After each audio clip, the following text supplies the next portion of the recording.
how do you define entrepreneurial excellence? And obviously in your case, bring sort of that financial planner mindset to it, but what does an excellent entrepreneur mean to you? It's somebody who has identified a problem in their community and they solve it. Pretty straightforward. If you've defined a problem and created a business around it, yet it solves nothing, either you've identified the wrong problem or you need help with your business, right? So excellence is simply solving people's problems. In my mind, especially for entrepreneurs. Just to make sure we're super clear, once you solve that problem, the way you know you're solving that problem is you're getting customers or users or listeners, whatever it is, like whatever your metric of success is, that's clearly heading in the right direction. You're actually people paying attention to you. The great consultants will call those key performance indicators. But like you'll know it from like your bank account, you'll know it from the impact, you'll know it from referrals, you'll get it because you'll either explode and reach like critical mass where you feel like you're going to explode and you have to bring on more talent to help you in your mission, or you'll struggle. You're trying to do something that either you haven't created a riveting call to action to use you, or you haven't explained it well enough.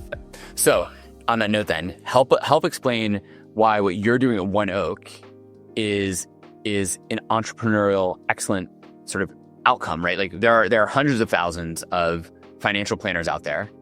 Why are you all differentiated, and what is the need that you're solving for to make people happy? To make a long story short, I started out my teenage years seeing an entrepreneur in action. It was my grandmother. She had to innovate out of desperation because she was a stay-at-home wife. She raised 5 kids, raised a lot of grandkids. I was one of her grandkids. But my grandfather, Walter, got cancer. He worked. He was the sole breadwinner and soon passed away. And so he was an entrepreneur too, as a builder. He worked for cash. So they didn't exactly pay into the Social Security system. They didn't have a 401k. So the only way for her to continue her life was to raise money, make money. And the thing she knew how to do was cook. And so she made collard sandwiches, which was a lunch delicatessen in our little hometown. So collard sandwiches, stewed collards, seasoned well between 2 pieces of fried cornbread.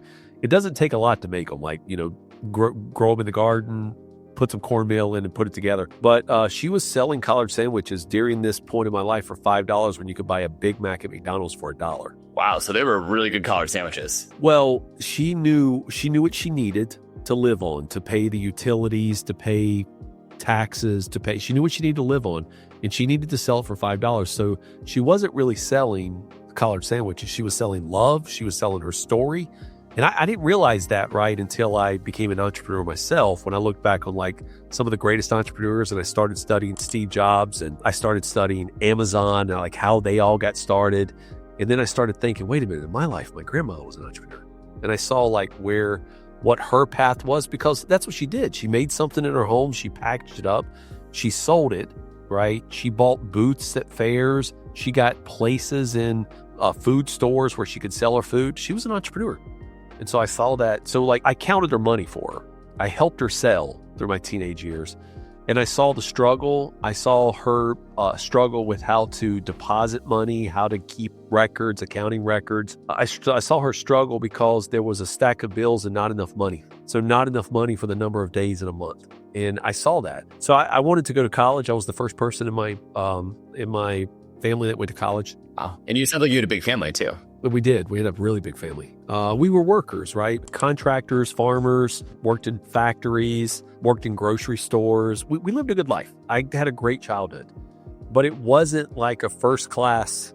When I tell people I counted money around the dining room table with my grandmother in her business, everybody pictures their dining room table growing up.